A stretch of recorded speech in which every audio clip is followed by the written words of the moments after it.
دیلیتد کاردیومایوپاتی یا بزرگ شدن قلب چی است؟ چرا قلب افراد بزرگ میشه؟ کدام دلایل را شامل میشه؟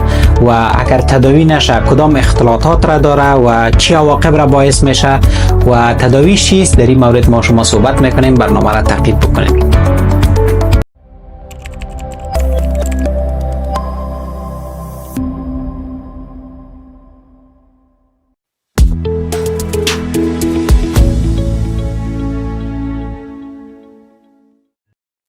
بسم الله الرحمن الرحیم. سلام، احترام، ادب، انشاءالله صحت کامل برخوردار باشین. به یکی از برنامه‌های دیگر ما خوش آمدین که این بار ما در مورد بزرگی قلب صحبت میکنیم. یک تعداد دکتر صاحبا بعضی مریضان روان میکنه، بعد از اینکه ما معاینه میکنیم میبینیم که قلبشان بزرگ است، یا میگن بزرگی قلب پیدا کرده، یا بعضی اشخاص میگه فلان کس قلبش بزرگ شده. این به نام دیلیتد کاردیومایوپاتی یا DCM یاد میشه که توانایی قلب کاهش پیدا میکنه که تماما خونه به اعضای بدن پمپ بکنه، مخصوصا بطن چپ قلبی که وظیفه پمپ خون را از مجرای شریان ابهر به تمام اعضای بدن داره.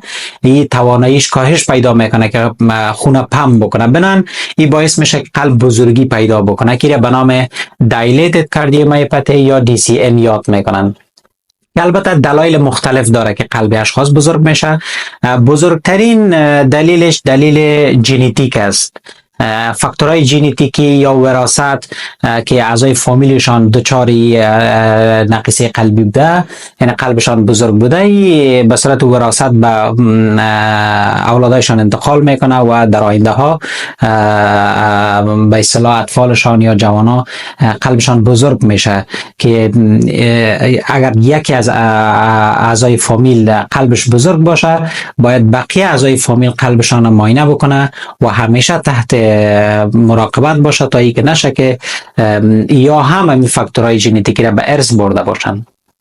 دلیل دومش ویروس هاست، مثل روبیلا ویروس، دیفتریا، هرپ سیمپلکس. این سایر ویروس هایی که ما شما میشناسیم میتونه که داخل باشه و باعث التهابی شدن عضله قلب شود و قلب تواناییش برای پمپ خون از دست بده و بزرگ شود. دلیل بعدیش توکسین هاست، کسایی که زیاد الکل می نوشن و به صورت طولانی مدت از الکل استفاده میکنن، یا کیموتراپی یا شیموتراپی میشن که به اصطلاح تداوی ضد سرطانی میشن، یا به صورت دوامدار با کربن مونوکساید مواجه هستن، یعنی در معادن زغال سنگ کار میکنن یا با کمبود اکسیژن مواجه میشن. قلب از اینا بزرگ میشه و پوندیدگی پیدا میکنه، کلان میشن. میتونه که دلیل اوتو ایمیون دیزیز داشته باشه، یعنی یکی از اسبابش اوتو ایمیون دیزیز است یا امراض خود ایمنی است که باعث التهابی شدن عضله قلبی میشه و قلب بزرگ میشه، مانند لوپوس اریتروماتوس و سایر امراض به اصطلاح خود ایمنی. دلیل بعدیش پرگننسی یا حاملگی است. مادران حامله در جریان حاملگی یا بعد از حاملگی قلبشان یک مقدار بزرگ میشه. یک تعداد مادران البته قلبشان بزرگ میشه که به نام دیلیتد کاردیومایوپاتی یاد میکنن، معاوضوی است، دوباره برگشت میکنه و به حالت اولش برمیگرده که یک پروسیجر نرمال هم میتونه باشه.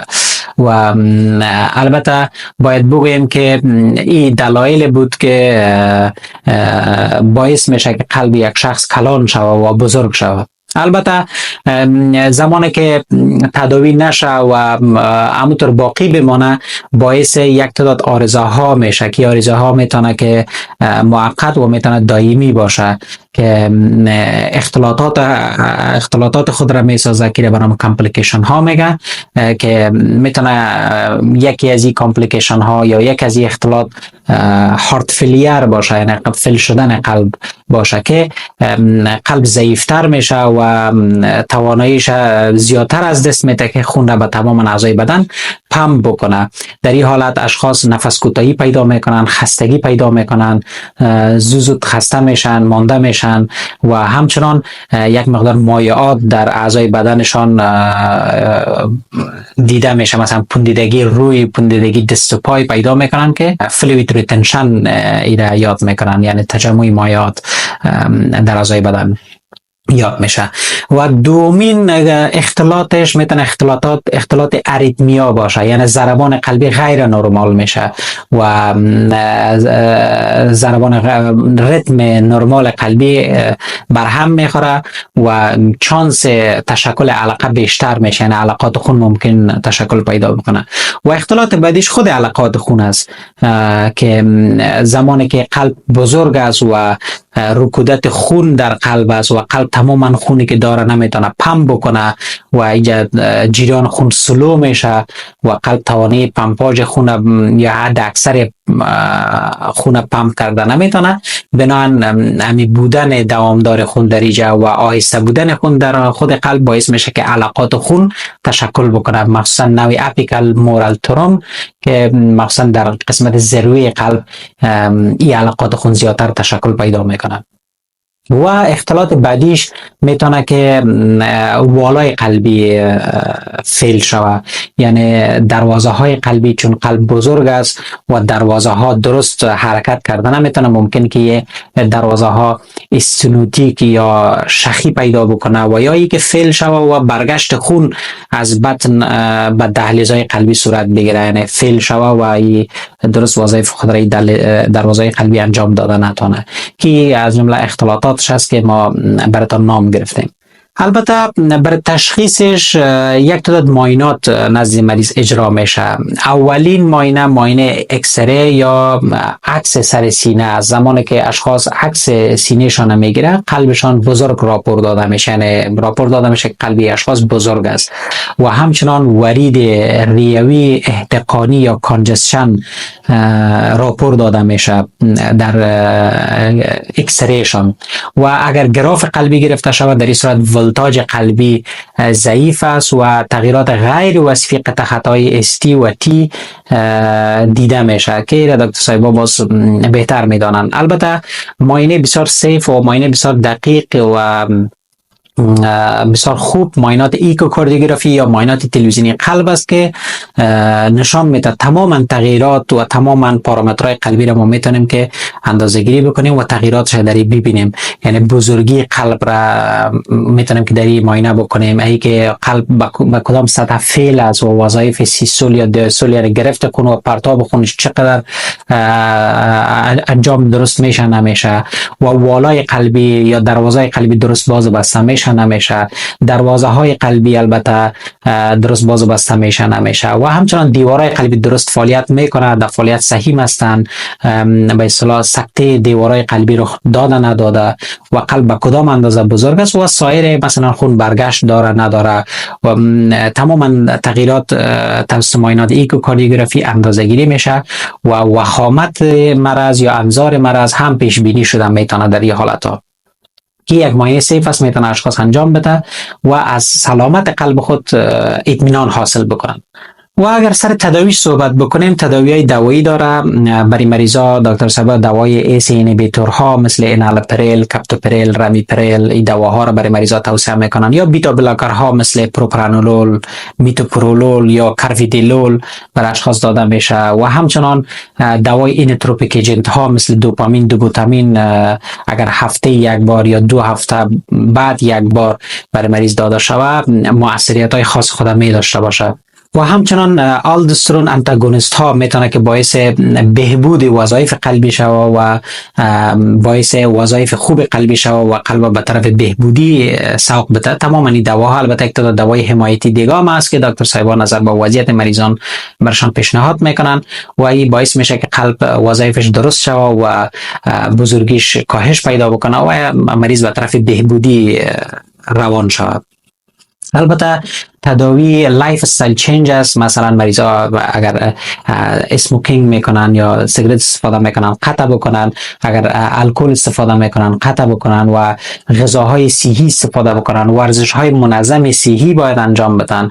این تغییرات شیوه زندگی را باید در زندگی خود وارد بسازن.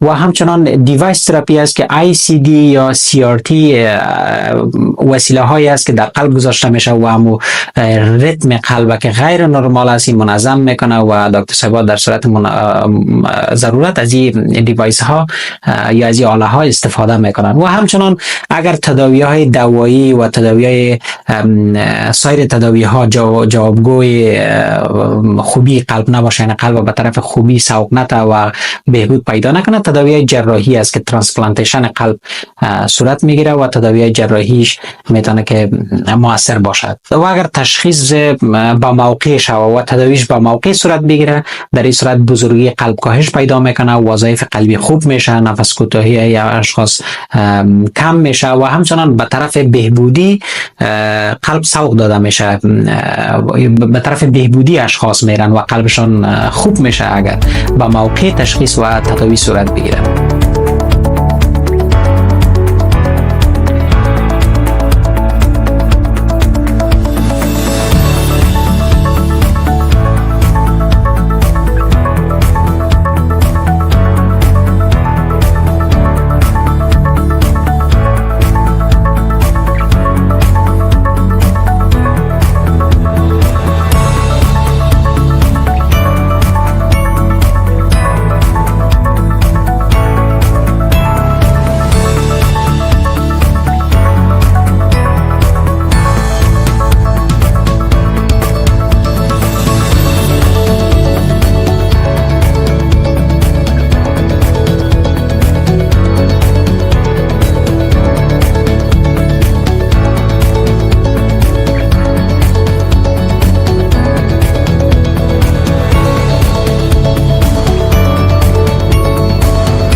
البته یک معلومات بسیار کوچک در مورد دایلیت کاردیو مایوپاتی یا DCM یا بزرگی قلب بود که خدمتتان تقدیم شد. امید نفع برده باشین. برای انتقاد و پیشنهادات شماره تلفن و ایمیل آدرس در خدمتتان است. میتونید پیام بدین تا ما برنامه‌های بعدی بهتر و خوبتر در آینده داشته باشیم.